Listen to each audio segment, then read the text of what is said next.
Okay, so share screen.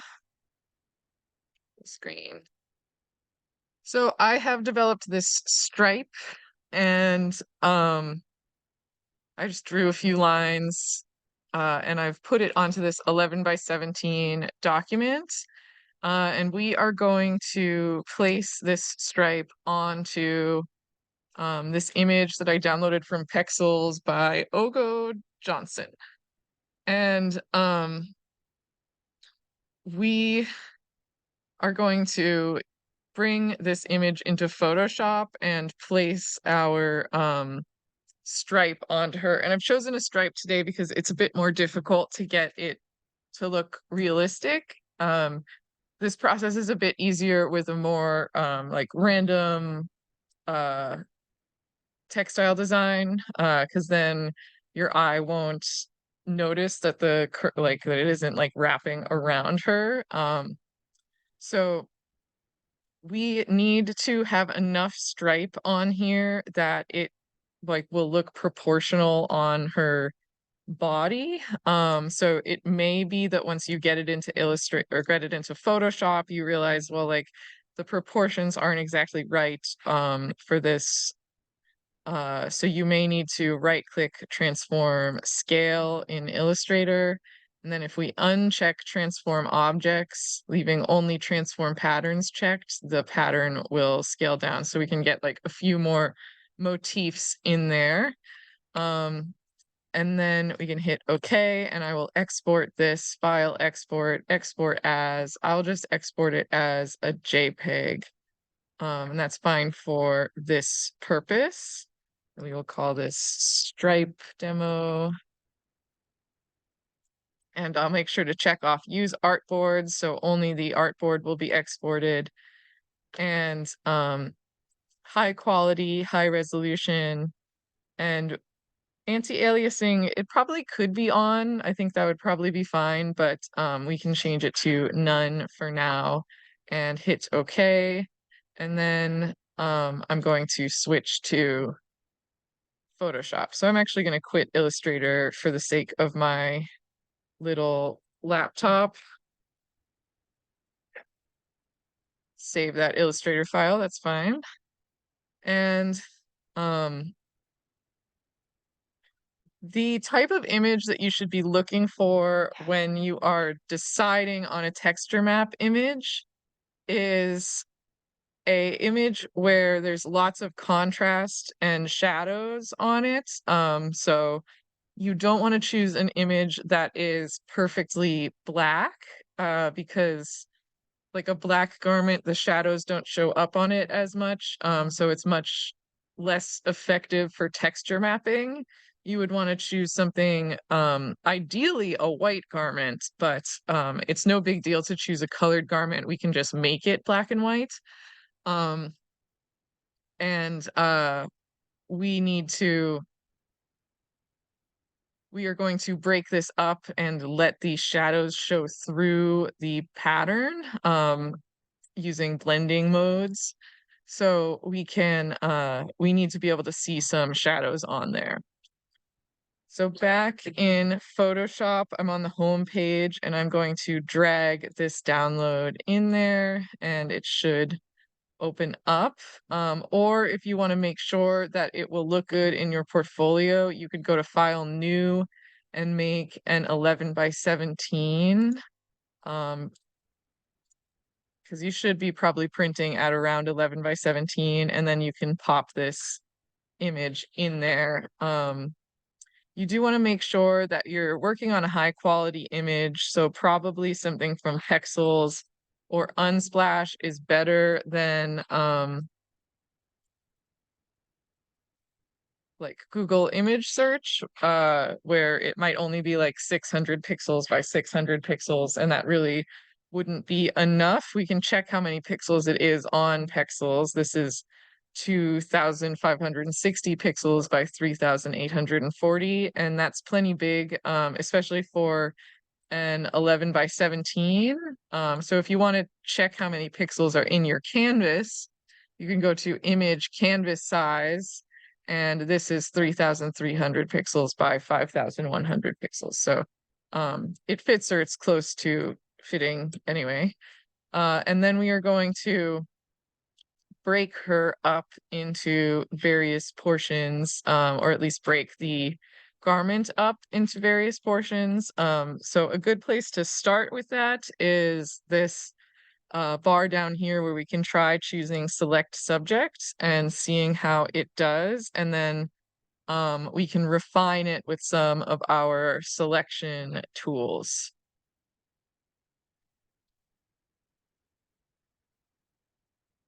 So it actually looks really good.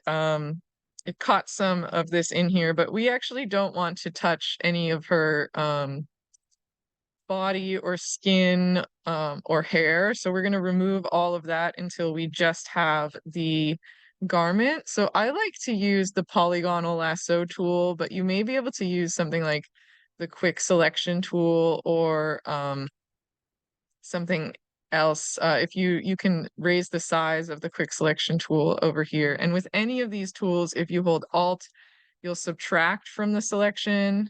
And if you hold Shift, you'll add to the selection. So that actually worked pretty well. I might have to refine her collar a bit, but this can help you get like big portions removed pretty quickly. And I do think it's kind of using AI to do this, but I find that it's not as good as like the select subject AI. Like, see, that just removed like her whole leg.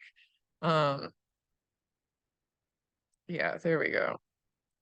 Oh, see, stop that. So I always end up switching to my trusty polygonal lasso tool where I can just hold Alt and then click around regions that I don't want included. And I just have to be careful along the inside edge. And then you can be messy and click around the outside edge. So we can just make sure that only her suit is selected, and we do want this little portion in here.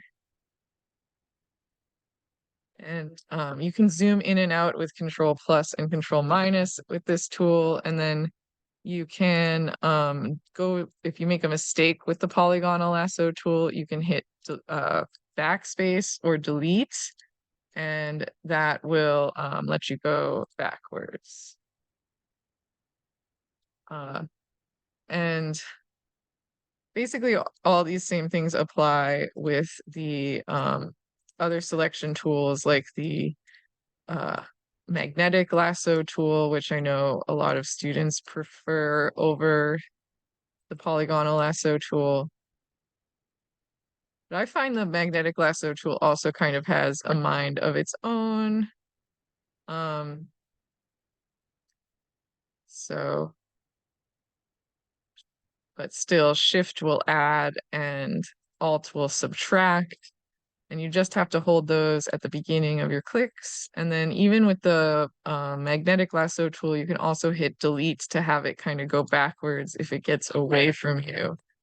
So you want to be like as precise as possible with this technique. The more precise you are, the more effective of a texture map you will get. So I held Alt instead of Shift there. Okay.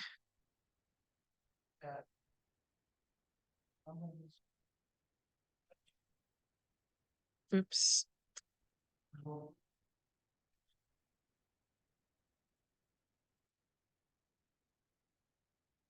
Gosh, I'm getting confused about what I'm adding to and what I'm subtracting to. And let's see, we're just missing some of this. And then this is going to become our color block layer. So the color block layer is how I prefer to break things up. I've taught a different technique on the previously recorded video that I have lately found that I don't like as much. I think it's more confusing. So we are going to use the color block layer, which is what I taught you guys last week in class. So there's really no difference. But if you want a different technique option, there is another one on the my courses. So that looks pretty good to me. And we are going to make a new layer and then pop over to the magic wand tool. And actually, I'm sorry, I'm hesitating because I'm lucky that anti-alias was already shut off. It is a bit easier for this process if anti-alias is off. You guys are, it's being covered by my Zoom bar and move it. But anti-alias was already off. So you want to shut that off before you start clicking. And then for any of these further tools that have anti-alias, we want it off for this color block process. Oops, there we go. It is still selected. So same thing with this. We want to make sure anti-alias is off. This is my paint bucket tool, and I'm going to fill this with a color. And on its own layer, it just fills all that in on its own plain blank layer. Because the paint bucket tool will just fill up to the edge of a color, it's really good for this purpose. So we have this all solid and filled in, and now I'm like really not liking her back, like that we can still see some of the red coming through there. So I'll just try to click along there really quick, and then we'll fill it in blue. And that color blue is not reflective of the final color of this product, or of the texture mapping.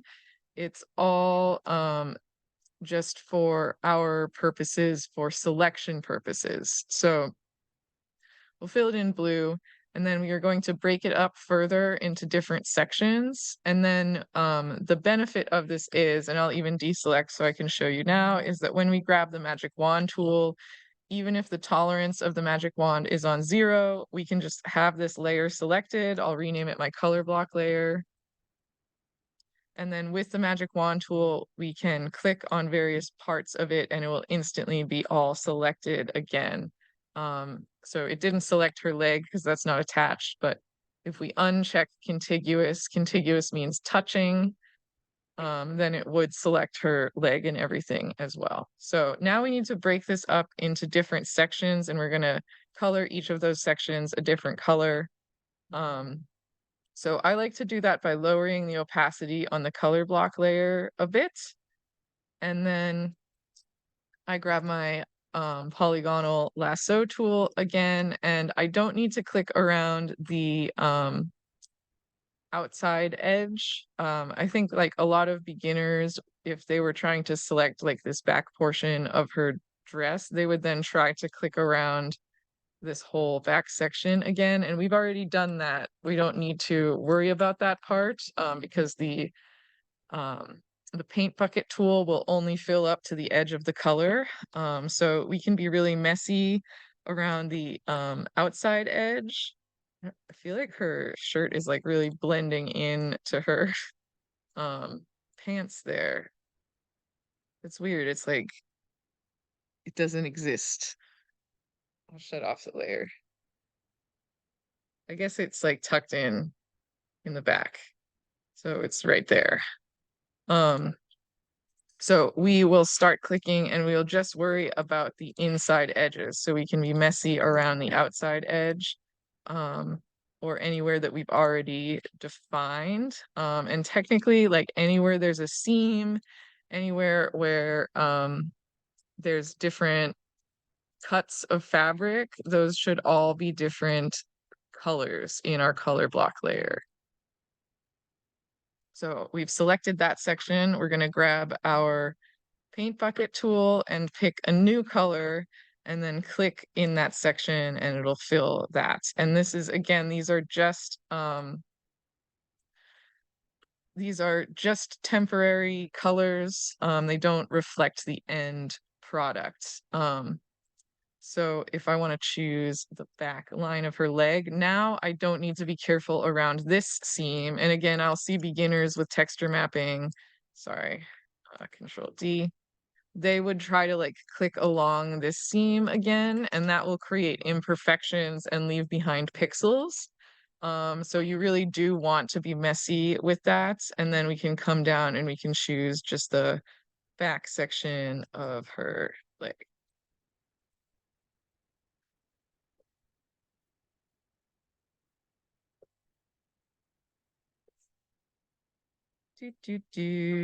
So then magic eyedropper tool and a new color and fill, making sure we're on the color block layer. And I'm gonna keep doing that process until we've blocked out all of the various sections. So there is probably even a shoulder seam here.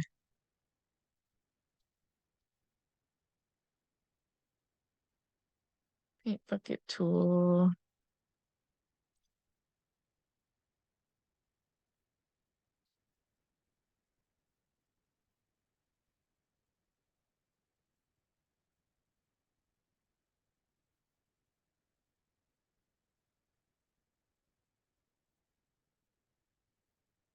So we'll fill this.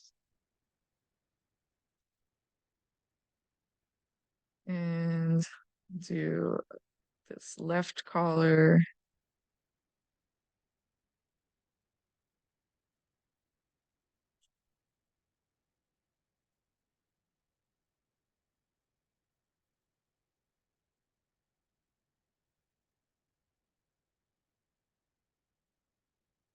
This front left section of the shirt.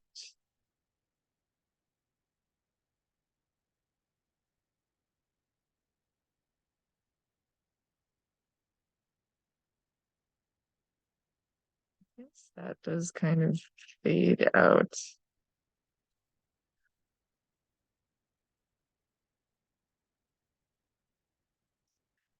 So you don't have to choose something so complicated as this. Like the sweatshirt that we did last week, had a lot less portions to it, which was probably helpful, kind of as a beginner. Um, but it is kind of fun to, challenge yourself. Okay, so we have this here, and then I guess we should be intentionally a little bit messy there. We can fill in another color.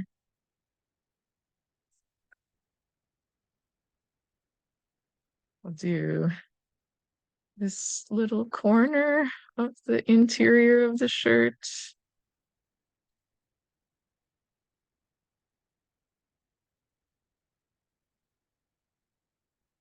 Do a dark blue. And the colors are coming out all wonky because it's transparent, but um, for our purposes, it should be pretty good.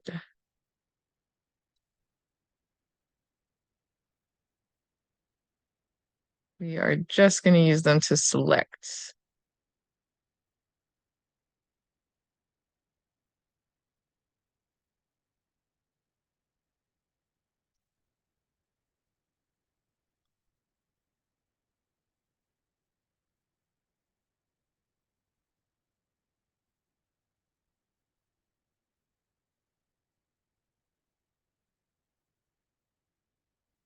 So there's actually a cuff here that I'm just going to guesstimate, and we'll make that its own color.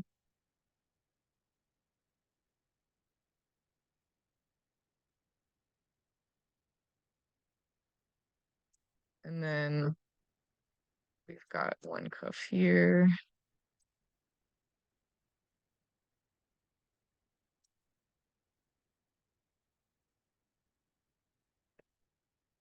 Dark brownish. Okay, I do have to be careful around this area. I forgot, so we have to clip that out individually. It feels like more than I thought it would. I was getting confused by the shadows. So there we go. That looks good.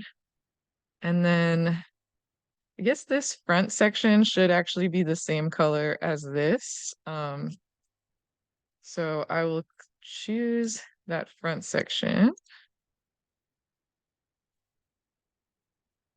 And I would probably zoom in to do this, but I'm trying to be relatively fast. I'm not exactly going like light speed. Um, but then I can't just use the eyedropper tool to get this color because it will pick like the actual visible color. Where if I switch this color block layer back to 100% opacity, then I can hold Alt and pick it and fill that section and lower the opacity again, and it will be the same color. So now I just have the pants and I'll choose this front leg. And again, we can be messy around the exterior edges and actually be messy kind of everywhere except for that front crotch seam at this point because the eyedropper tool will only fill up to the edge of the color. So we've done all the colors. So then you maybe I'll do black. Oh, it did that. So I'll check off contiguous. So it'll only do it up to touching areas.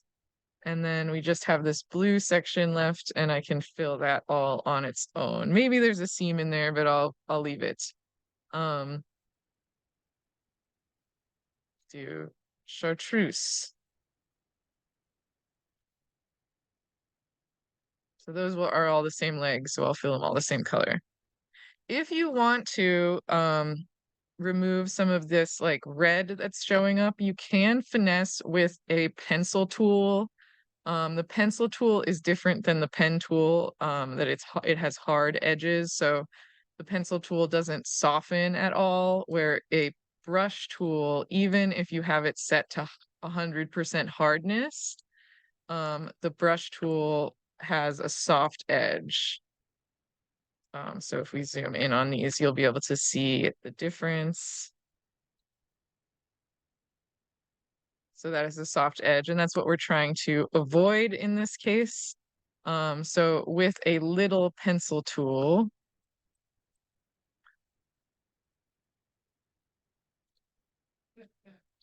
we could make sure the color block layer is on 100% so that we can actually use the same color, and then we could fill in there with the pencil tool. The reason you don't want to have anti-alias off or have any soft edges on is that if we have this two different colors and we're trying to select it with the magic wand tool, it's very easy to select with the magic wand tool with no anti-aliasing on. It selects right up to the edge of the pixels, where if we had forgotten and turned anti-aliasing on and filled this different colors, we'll choose a more dramatically different color.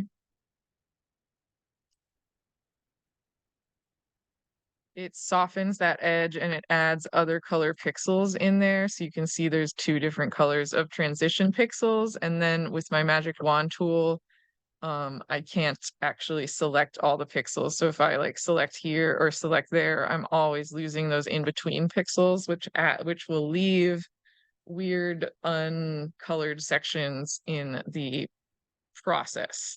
And you'll be sad.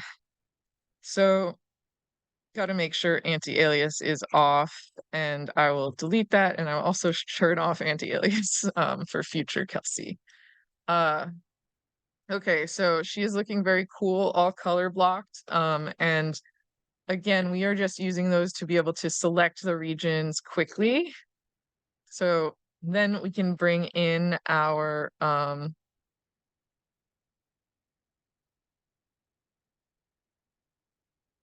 stripe. So there is our stripe, and you want to kind of scale it down to this size that you think looks good on the like proportional to the garment. And we want to duplicate it a bunch of times. I think I would probably also rasterize it at this point as long as I'm cool with the scale. So I'll rasterize the layer and then I'm going to right click on it and duplicate the layer.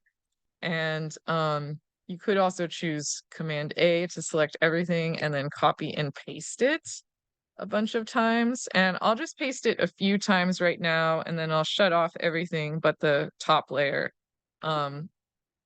You just want to have a few that are untouched that you can keep drawing from for this process. So then on my color block layer, I can select like the sleeve. Here we go. And the main process is we would then select this stripe layer and choose the layer mask button down here. It's a white circle with a black circle with, the white rectangle, and clip it down. And then because we use the layer mask instead of just like removing the pixels, we can still manipulate this and we can move things around. So if we unlink them and make sure we have this left thumbnail highlighted, so now this has the white square around it and not this one, we can then move around this and like get the placement right and continue to manipulate it. And then we would shut off the color block layer and we would change from like normal to multiply in the blending modes to get the color to come through.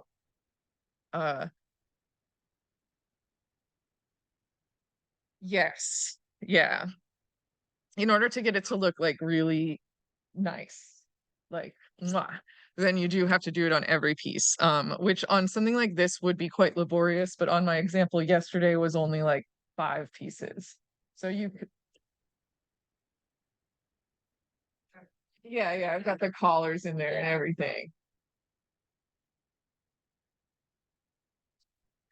So like you maybe could do like if it didn't matter, if I wasn't trying to like I'm gonna warp this and wrap it around her arm to make it look like even more effective. If that didn't matter, you could maybe do something like here I'll back up, where we could maybe select like a few different pieces that weren't touching. Make sure I'm on the color block layer. Like we could select that one and then also this one, and then we could turn this on. I would have to make sure that this was covering all of it first. And we could use the color block layer. And then I guess we could use the layer mask and then unlink them. I guess I can move this down as long as I'm on the correct thumbnail. So you might be able to fudge things like that where you're like using less pieces, but doing them individually gives you the most control. So in order to start like wrapping it around her, it's actually better if you have less stuff for that. Like we just need a small rectangle. So I'm gonna choose a rectangle. I'm gonna use my rectangle selection tool and click around the sleeve, and we just need a bit less. It can be difficult to get things to look effective wrapped around if they are too big. So something like that is probably pretty good. And then back on this stripe layer, I'm gonna delete all that extra and deselect, and then I can rotate it so it's covering the sleeve. And then on my color block layer, even though I can't see it, as long as my color block layer is selected, if I click in the right layer, right area, I mean, with my magic wand tool, it will select. And then I can go back to my stripe layer here and clip that down. And again, we're going to unlink them and make sure that only this is selected. And then it's kind of nice to shut off your color block layer and like change this to multiply so we can see what it looks like. And then we can warp it. So if I just have this selected, make sure they're unlinked, and I don't have the black and white thumbnail selected, but the colorful thumbnail. We can go to Edit, Transform, Warp, and I can try to warp it around her body.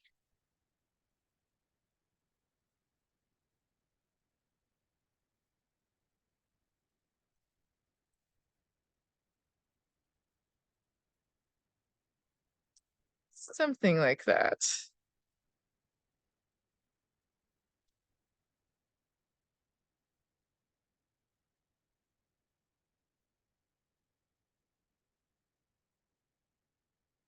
And you can kind of try to get this thing into the shape of herself, of like the cylinders that make up her body.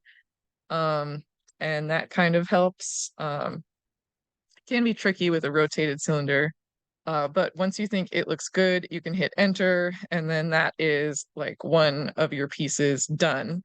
And then we also went over last week how you can liquefy. So I guess this is less dramatic than on last week's example, but there's like a little fold in the fabric here. And you can have, again, just this thumbnail selected and not make sure they're unlinked.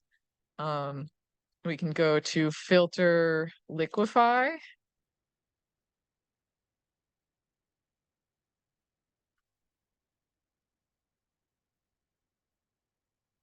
And you can adjust the scale of your brush and the pressure that the brush applies, and then you can um, press over the brush and it should move the piece around a bit. I feel like this isn't the most effective spot to demonstrate on. Yeah, that looks good.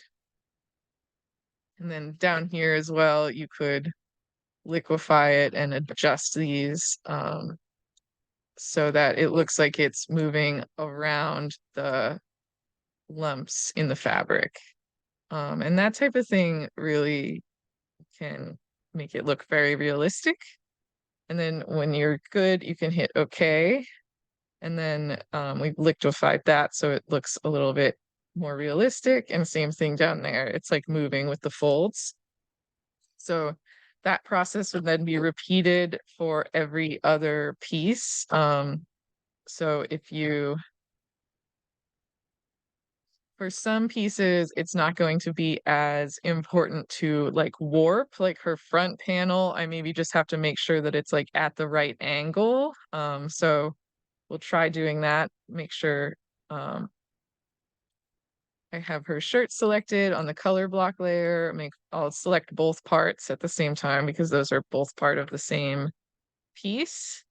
And then we can turn this back on and choose a layer mask. And then it's nice to shut off the color block layer and switch it to multiply. And then you can unlink them, unlike that. See, they move together if I forget to unlink them. So you unlink them and make sure you have the left thumbnail selected, and then you should only move the pattern and not the garment. So that looks pretty good, but I maybe would try to warp that still. Again, it's easier if you've like made it smaller initially. And maybe you can make it smaller now if I select around it and then do Command Shift I and delete. Okay, it did make it smaller, so I guess you don't have to do that at the beginning. And you can choose Edit, Transform, and Warp, and then you can warp it as needed.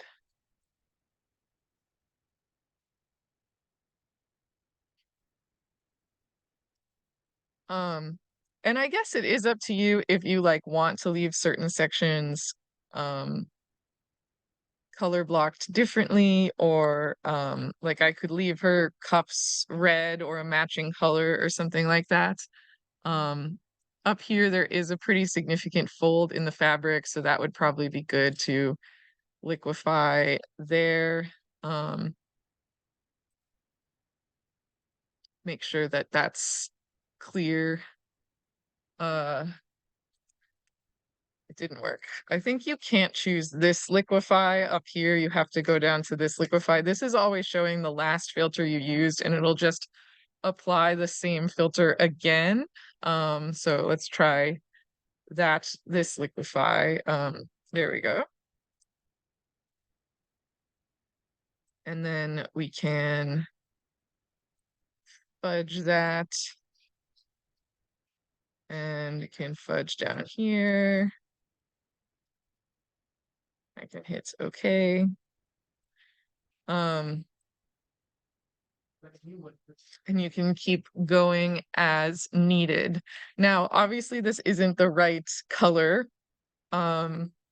So just before maybe I'll finish this up while you guys are working or something, but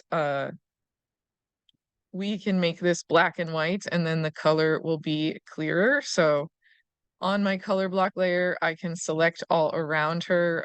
I can like hold shift and click every single one of the spots, or I can click outside of the color block layer and do control shift I. And now I only have her garments selected. And now with my artwork, my original photograph selected, I'll shut off my color block layer. We are going to go to the adjustment layers and find the black and white adjustments panel. So the adjustment layers have their own panel, or if you come down here to this black and white circle, you can click on it and choose black and white. That has all the adjustment layers in there. And then if you could use another adjustment layer to make it brighter, but if you like raise all of these sliders like very slightly to the right, it will become like a lighter color. And there you can see that the color of the pattern is now showing through, as opposed to the color of the garment coming through. So you could also experiment, now that it's black and white, with the different blending modes. Maybe there's one that looks a little bit closer to the original color. Texture mapping does tend to change the color of your pattern slightly.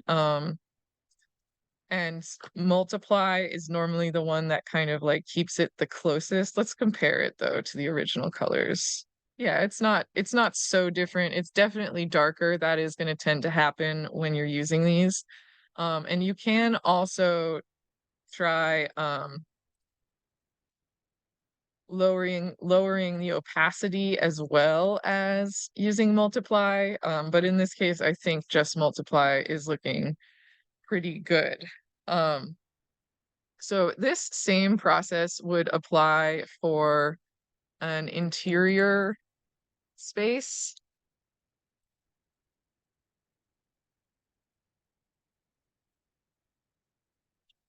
Uh, let's try throwing it on like a couch or something. These are all so corporate, all of these pictures.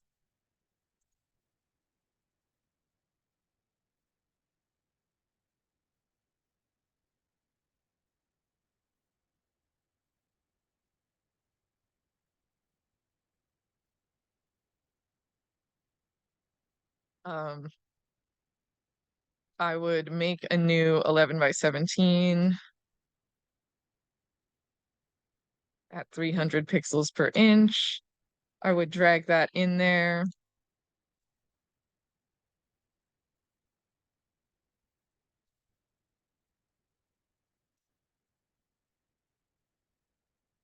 That was another option I thought of. Okay, this one's by Charlotte May. And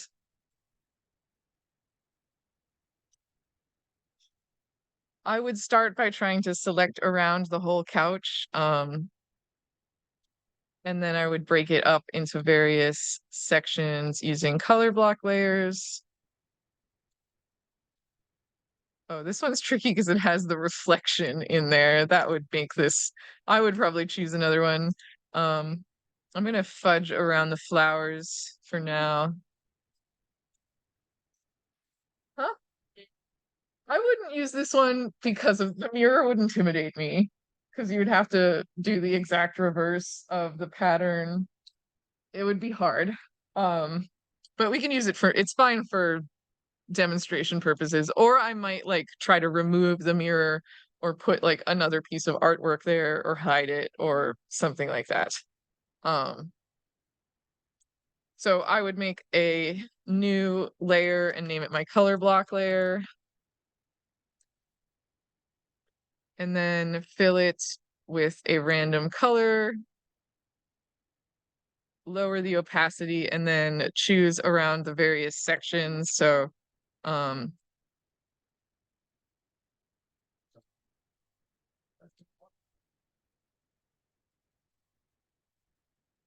around that. Oh, I chose Alt. Right, we have to deselect and then click around it.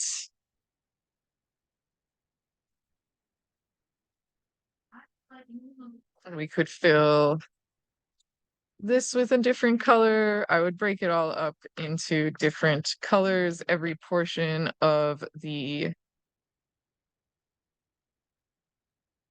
couch.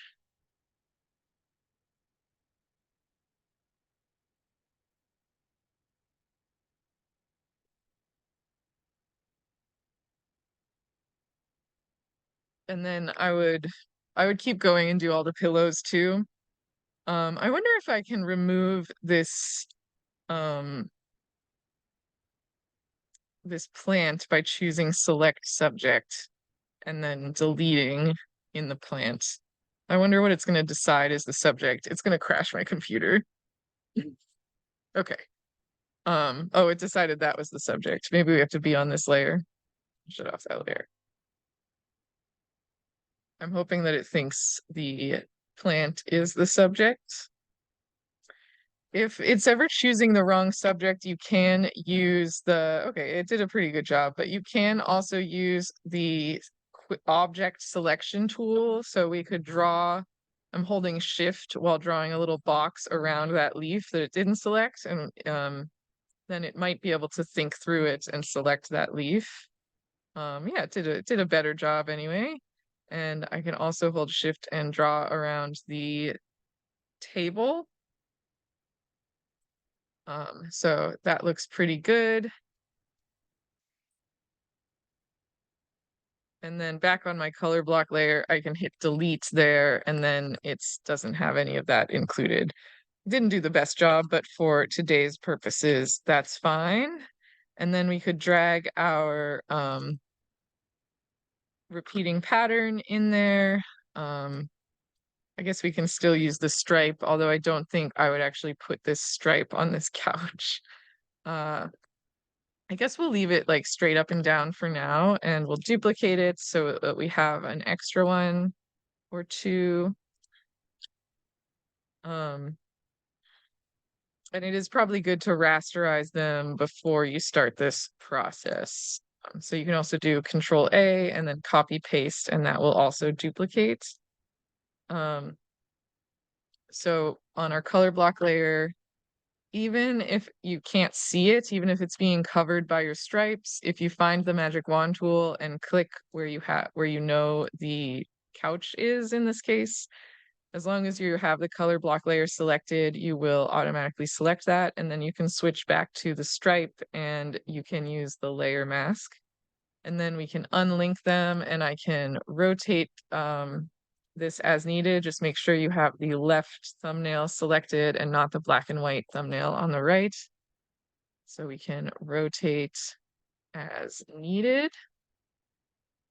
And then I would do the same process throughout, but we can shut off the color block layer and switch this to multiply.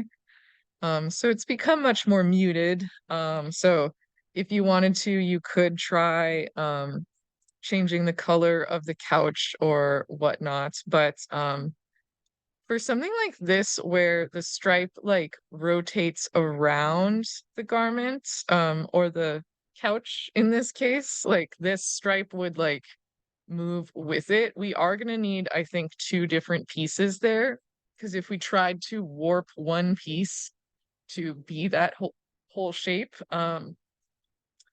it's probably wouldn't line up correctly. It would be quite difficult to warp it into that shape.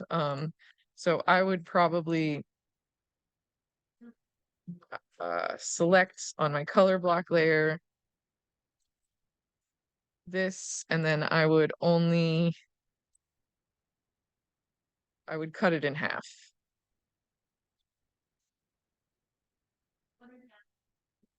And I would just do the top section. So we'll do that here. I'll make this and click my layer mask button, and then I can unlink them and I can rotate this as needed. I guess we'll do a horizontal stripe.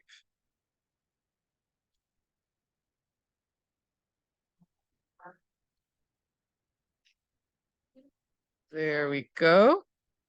And I would try to end it on a solid color in this case. Or if it was something with like a lot of motifs, I would try to end it in an area where there was like mostly background. And then we'll do it again for this section. So on layer, or on my color block layer, I will select that region again.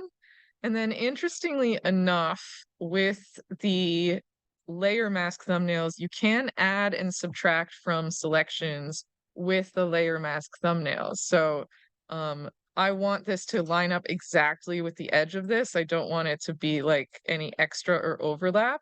Because we're using transparencies, you would see that overlap and it would be annoying.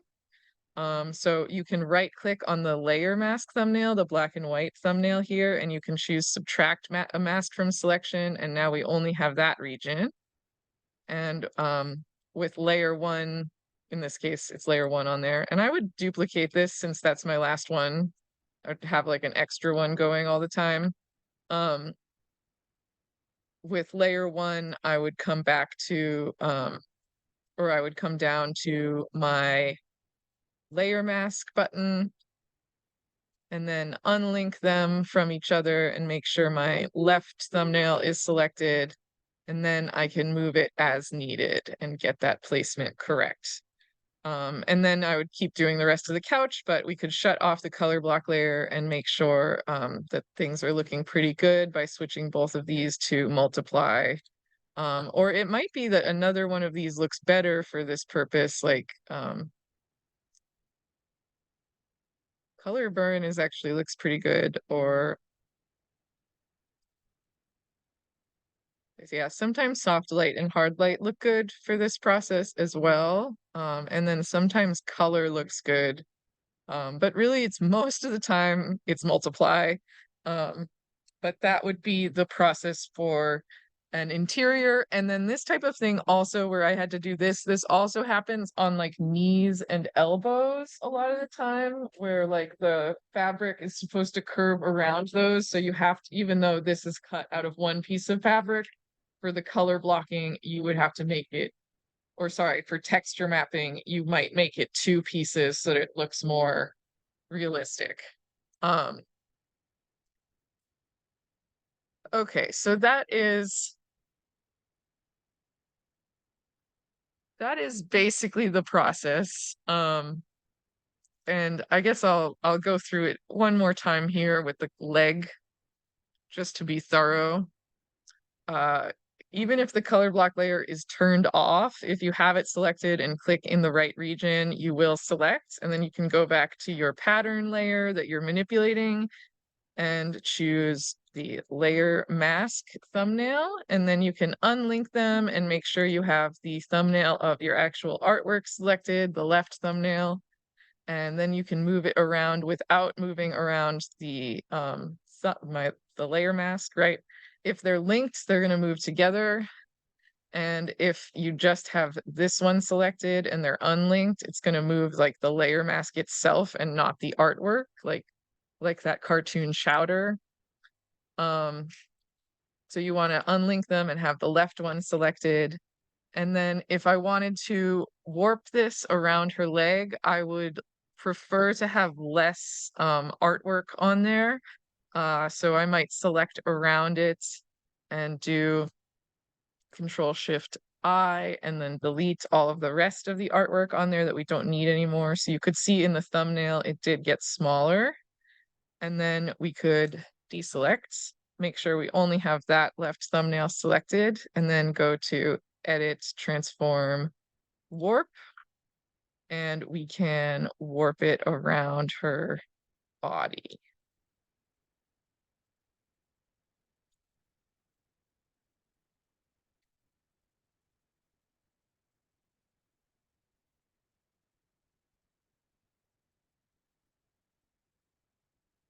When you think it looks good, you can hit enter. I would change the blending modes to multiply, and then we can also use liquify, filter liquify, or I guess you could do Shift Control X, liquify, and then in there you can adjust, and this is, this is like real detail stuff, but you can adjust the size and pressure of your brush and like how much it pushes things around. And you can just see it happening really subtly on here, which can be tricky. But that is how we can make it look like it's moving around some of these lumps. And for a stripe, that kind of thing is like particularly important, I think. We can hit OK, and then it actually looks really nice there. So that type of thing is really good to keep in mind as well. That just that's an option. Um,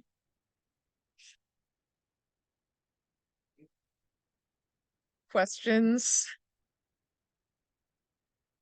I would just keep duplicating these as I go and continue to select the various regions until she was all broken up and covered with the pattern. But if you wanted to, you could select regions. Like if I knew I wanted her cuffs to be another color, we could select her cuffs and fill those, make a new layer and fill them with a color from our pattern. So I'll turn on one of our patterns that hasn't been multiplied yet, pick a color, and then on this empty layer, I could fill that color and switch those to multiply. So if you did want to just have some regions like solid colors, that would be fine. That's a design decision. We might do that for her collar as well. So on the color block layer with my magic wand tool, I can select the collar pieces and I can fill that with that same purple maybe. And you could do all of those on the same layer. It's not as important that they're all broken up into different layers for that process. This region that like is her leg, I would probably treat that all as the same region. So I would select all of those at once and go to another layer and make it a clipping mask layer, unlink it, and then move it so that it is covering the whole thing. Make sure I have my left thumbnail selected. And then we can switch that to multiply. And that's one anything like that's like a stripe, an obvious stripe around a tube, that's where you probably do want to go to, well, first off, it is nice to eliminate some of the extra, so we could select around it and do Command Shift I and then hit delete, and that deletes some of the extra pixels that are basically invisible now anyway, and that makes it easier to warp, edit, transform, and warp. Oh, we have to deselect. Edit, transform, and warp. And, like, on yesterday's example where I did that yellow garment, it maybe wasn't as important that we warped around anything because that was less of a obvious stripe, but for a stripe, it is really obvious when a stripe is just placed on a tube and not, like, adjusted. I'm, like, trying to get the stripes to kinda, like, hit the same point on both legs. There we go, that looks really good. Uh,